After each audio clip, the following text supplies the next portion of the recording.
way I'm getting out of bed is the cocaine. I'm between the depression and the fear. The cocaine was the only way I could get out of bed. So I'm just a complete blur of cocaine and men at this point. I lost count even of how many men I was sleeping with back then. Just, I don't know. And they're all trying to fight over me at the same time. So it was getting dangerous, you know? And then somewhere along the line, though, and I'm really not quite sure how it happened, I remember I pulled my car over and I just parked. And some cop comes up to me and, you know, what are you doing out here kind of a thing, right? So he's jacking me up and everything, and I hear him make a call. He makes a call, and he said, yeah, I've got her. He took me over, you know, to there, and they started what's called, what my attorney said, they started holding me on an incognito hold. And I'm like, what am I being charged with? He said, you're not being charged with anything. And they start bringing in all these other cops and all these other cops, and they're asking me questions, and they're asking questions. And the whole time I'm like, you know, you have to charge me and let me go. No, we don't. We can hold you for 72 hours. And they were holding me what they call incognito, which means that nobody knew where I was. I was not booked anywhere. They're holding me in this room for 71 hours. No food, no sleep. And what they did was at 71 hours, they let me loose, and I would go walking out, you know, I'd make like 10 steps maybe out of the police station, and they'd grab me by the arm and drag me back in and do it again. Oh. Yeah. Because as I said, my body still shakes from those 4 rounds of 71 hours, where they're yelling at me constantly. Because I wasn't arrested, I didn't have a right to a phone call. Because I wasn't arrested, they didn't have to feed me. Because I wasn't arrested, they didn't have to give me water. Now, by this point in time, Bruce has figured out I'm missing, you know, through his connections. He's got people all over the place. Somebody told him, yeah, they got her over at Van Nuys, and they're doing this to her, right? So he came ripping in. About the 4th round they did this, he came in just ripping in, saying either charge her, let her go. I could hear him yelling all the way through the police station. And the whole time I'm like, thank you, God. Thank you, somebody's going to get me the fuck out of here. You know? I was really traumatized, right? But it is 1984. By now it might... No, you're right. It was still 84 because the Olympics were still coming to town. So I think it was still 84. The Olympics were in LA that year? Yeah, the Olympics were coming because Bruce had a theory that it was tied to the Olympics. Oh, my God. Well, when you look at the history of the Olympics, you'll see that they do this weird thing to every town that they go to right before they go to it. So it made sense that was part of what happened. Because actually, a lot about Iran-Contra started to leak out in 84.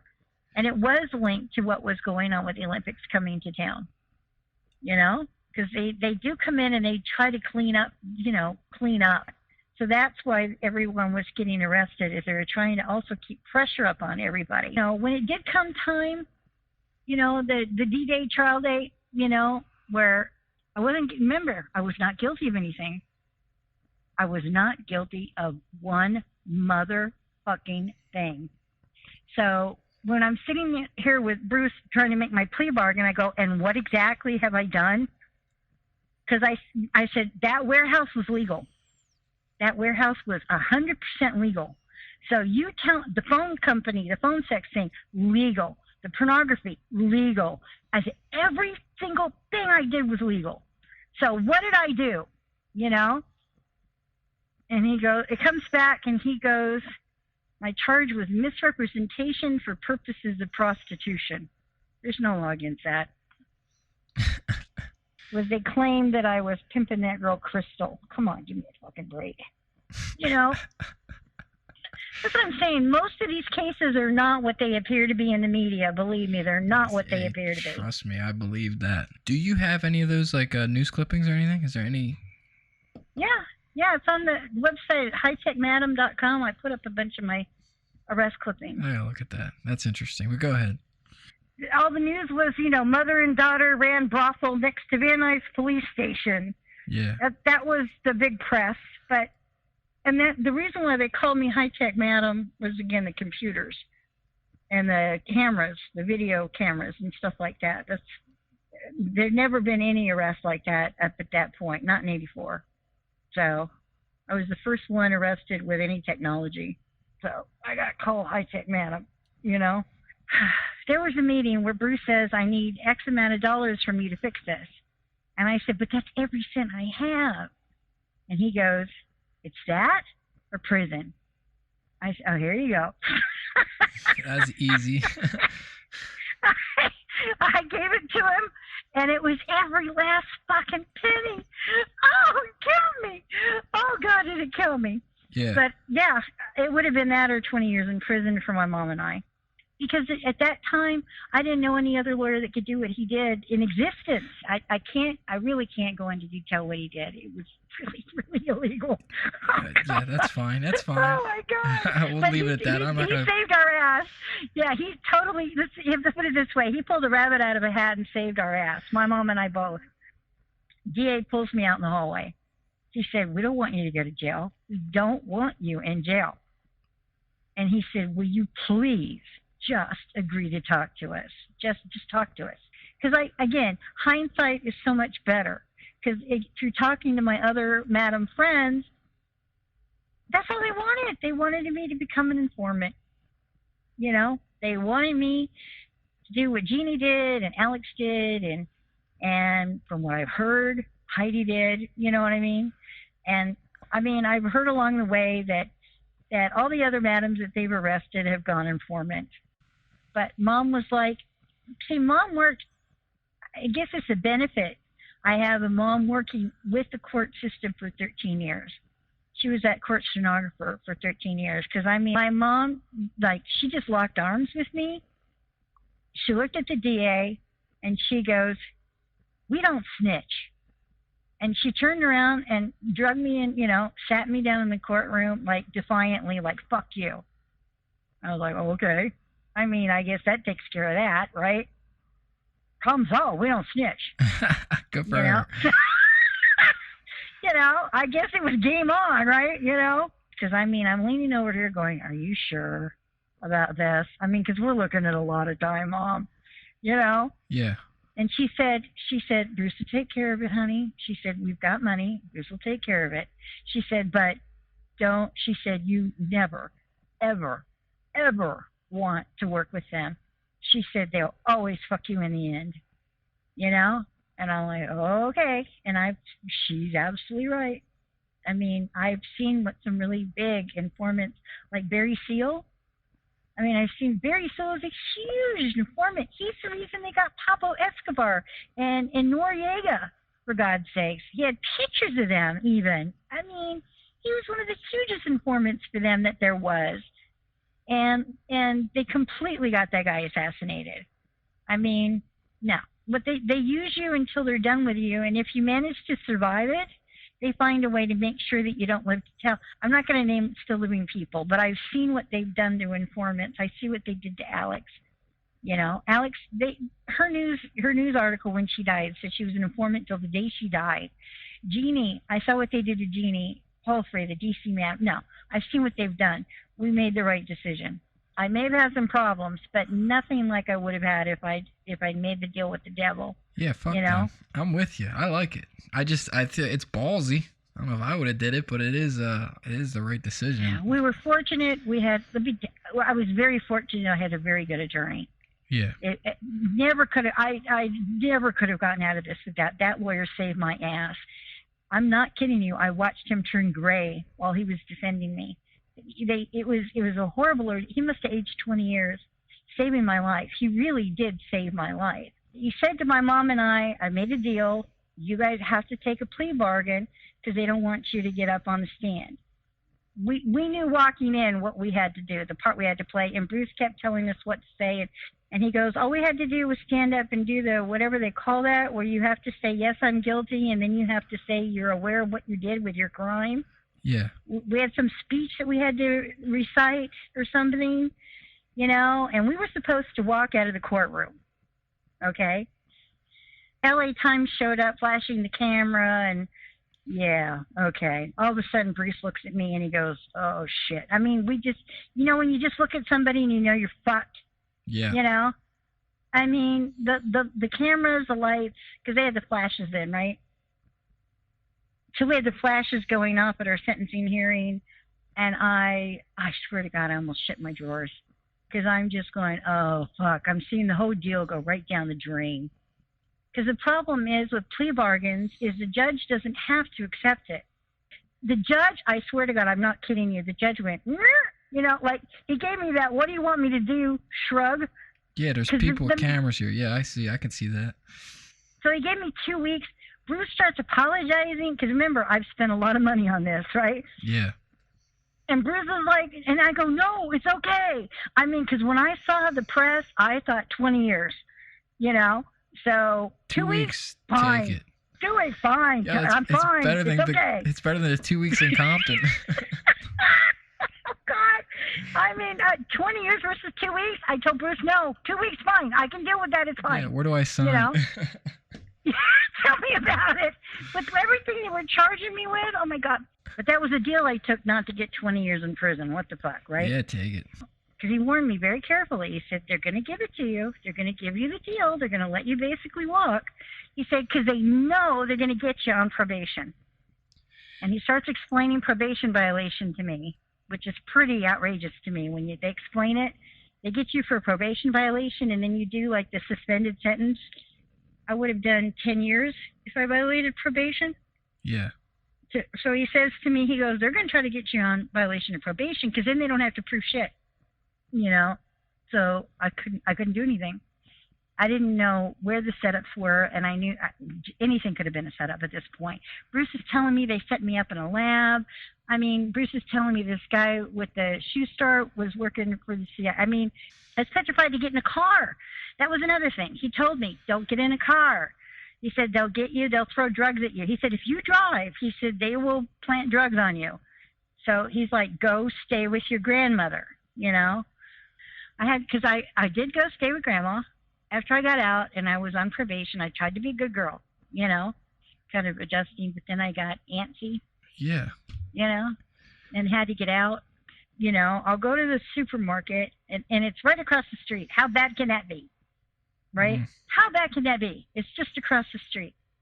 So I got in the car because I parked the car in the back and I go over to the Rouse. And this gold duster comes at me like 100 miles an hour. It was waiting for me to pull out of that driveway. And it tries to run me off the road. And then when it didn't, I can hear the shot coming at me. Somebody shooting at me. Jesus. So, of course, I'm getting a hold of Bruce going, "I thought you got these cops to say they were going to lay off me." So what do you mean shoot at you? So you're already out of the parking lot? Or you go back into your house? What happens after that? How do you get out of that situation? I was in the Rouse parking lot by then, and I heard the gunshot because the gold duster, I had managed to pull in the parking lot to get away out of the street away from the gold duster. Yeah. And then I hear a shot. And it seemed to happen like, I waited a couple of days. I go back out again. As soon as I hit Coldwater Canyon, the gold duster's on me again. It's like, I don't know what this gold duster is in the beginning. But Bruce is swearing to me that it's not the LAPD. This is what Bruce explained to me about why I was having this duster come at me and take shots at me. He said, "You do realize that everybody snitches, right? All these drug dealers, all these pimps, all these big organized wheels, whatever." He said, "They all think you're ratting them out right now." And I go, "But I haven't." He goes, "They don't know that." Yeah. And I'm going, so that's just it. It's just automatically assumed, and that I got to die. Nobody ever keeps their mouth shut anymore. I mean, that's what he said. He said that there was somebody who obviously was nervous what I was going to say. Yeah, I believe it. So so after that, you're with your grandma. You're having these issues with the gold duster. Is there a time where it calms out? What I would do is I started running off and going back and using drugs. And it just became like a vicious cycle. And, it's just going on. Like, I leave the house, the gold duster's following me, it's trying to kill me. Once I get it off of me, I'm going and I'm getting high. And I'm going on a run for 2 or 3 days. And then, of course, you exhaust yourself after 2 or 3 days, right? And then I'm going back home, crashing with grandma, getting some sleep, and going back. So I'm doing like this vicious cycle for a couple months. It was a couple months. Got you. But I can't cope with this, which is another reason why I'm going back to the drugs now. By this point, I'm completely an addict. I mean, I've become an addict. You know, I can't stay clean. I just can't. So during probation, you slip into this worse depression, is what you're saying? Absolutely, yeah. And then I hit a bottom on the drugs. So, yeah, I finally hit a bottom in '85. Got you. It's another reason, believe it or not, I ran back to the drugs is I just wanted the cops off my ass too. Man, that is a lot to handle. It was a lot to handle, and I wasn't handling it very well, obviously, by running back to drugs. Yeah, but still. But this time I wasn't running back to be in the business. I was running back to use. That's why I hit that bottom. Bad. I mean, think about it. All these men are more than happy to give me all the drugs I want over there. Yeah. I'm just nobody, you know.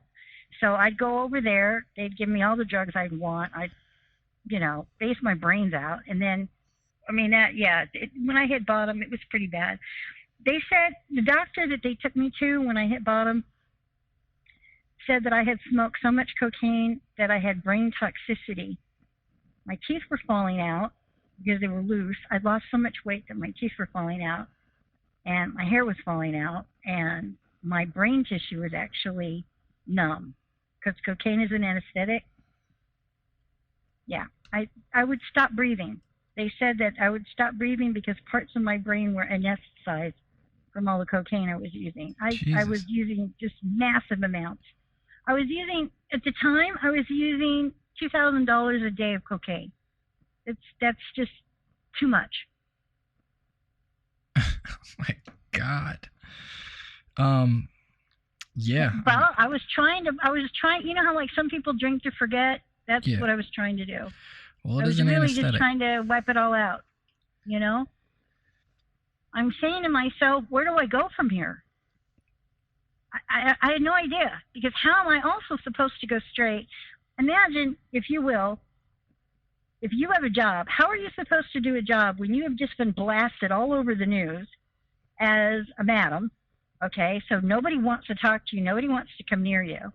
You're being followed by the police, and you're being shot at by a gold duster. I mean, how the fuck are you supposed to get a job, right?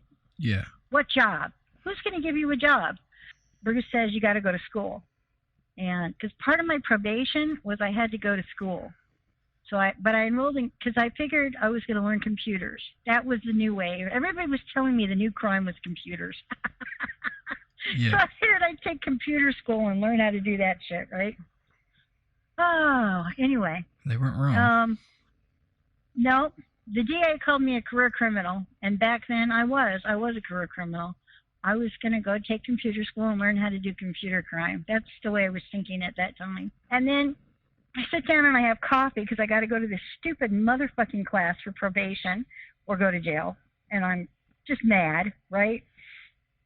I have been up for 3 days on a coke run. I've had no sleep. I'm really wasted, right?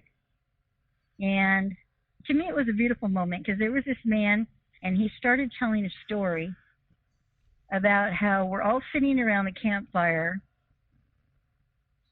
slashing our wrists, laughing about how I can bleed to death faster than you. And what a great time we're having. Isn't this a great ball? That's all he said. Then he got up and went back into class. And I thought about that, and I went, oh my God, whoa. I mean, that's deep. Yeah. Because that just summed up my life. We are bleeding to death, laughing about who's dying faster. Oh my God, who is this man? Right? I'm not kidding you. He was in the programming class. I was in the office technology class. So I wasn't even in his class. I walked all the way into his classroom, walked up to him, tapped him on the shoulder, and said, "Can I talk to you?" You know? Yeah. I just knew that, that intuition of mine, right? That intuition of mine, I just knew that man could help me. So I get him outside and I said, that story you were telling. I said, how do you know that story? And he showed me, he pulled out his 5-year medallion and he said, I've got 5 years clean now through NA. And I had never heard of NA. But I'm going, NA? What's NA? And he goes, you've never heard of NA? And I start thinking, I've never seen an NA key tag in a crack house. So I'm like, tell me about it, you know? He goes, I'll do you better. He says, I'll take you to a meeting tonight. Yeah. Okay. You know? So Jody, I'm gonna stop us here, just because I feel like it's a good turning point. The NA meeting's gonna be a turning point for you. It seems another turning point. Yeah. You're back in it. So start a whole, and then I went and, like I said, had this long talk with Bruce about what am I going to do next, and we can leave that one for the next show. There we go. I like it. A happy ending. Yeah. It always comes out. Look at you. You always come out. 60 years old. This lady was born in 1960, ladies and gentlemen. Unbelievable. Look at you. Oh my God, You just made it. You barely made it through 84, and you made it all the way here. Very proud of yourself. I love that.